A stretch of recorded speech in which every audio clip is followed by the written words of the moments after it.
नमस के एक बहुत ही अलग पहलू पर, बागियों की आस्था, यमुना के बीहड़ के डाकू। यहाँ जो बात वाकई बहुत ही हैरान करने वाली है वो है ये अजीब सा विरोधाभास।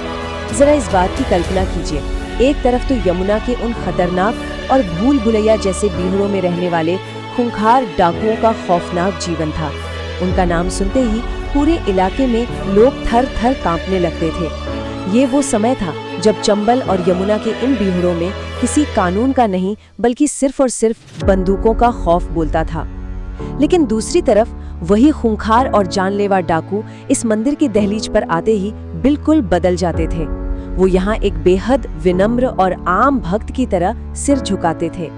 इतिहास के पन्नों से पता चलता है कि कई बड़े बड़े डाकू किसी भी बड़े मिशन या अभियान पर निकलने से पहले यहाँ आकर मां काली का आशीर्वाद लेना कभी नहीं भूलते थे।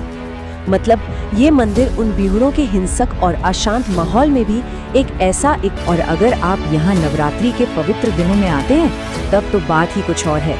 यमुना का वो शांत किनारा अचानक से एक बेहद भव्य और दिव्य रूप ले लेता है। मंदिर के हर कोने से गूंजती घंटियों की वो मीठी आवाजें, भक्तों के गाए जाने वाले भक्ति गीत और जयकारों की गूंज पूरे माहौल को एक ऐसी अद्भुत ऊर्जा से भर देती है जिसे शब्दों में बताना मुश्किल है।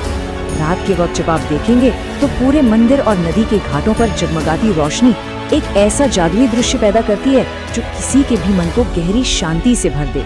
आज यहाँ हजारों लोग अपनी मनोकामनाएं लेकर आते हैं और एक बिल्कुल नई सकारात्मक ऊर्जा लेकर वापस लौटते हैं। चलिए अब देखते हैं कि ये पूरी कहानी आपस में कैसे जुड़ती है और कैसे आगे बढ़ती है।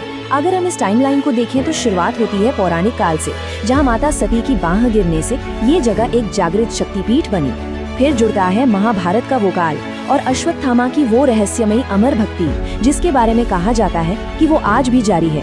फिर आता है आधुनिक इतिहास का वो अशांत दौर जब यमुना ने हथियार रखकर सिर झुकाया, और आखिर में आज का हमारा वर्तमान समय जहां हजारों आम श्रद्धालु सिर्फ शांति और भक्ति के लिए यहां जुटे हैं।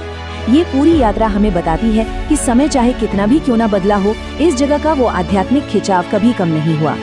तो अंत में एक बहुत बड़ा सवाल हम सभी के सामने आ खड़ा होता है, क्या ये सब महज एक पुराना इतिहास है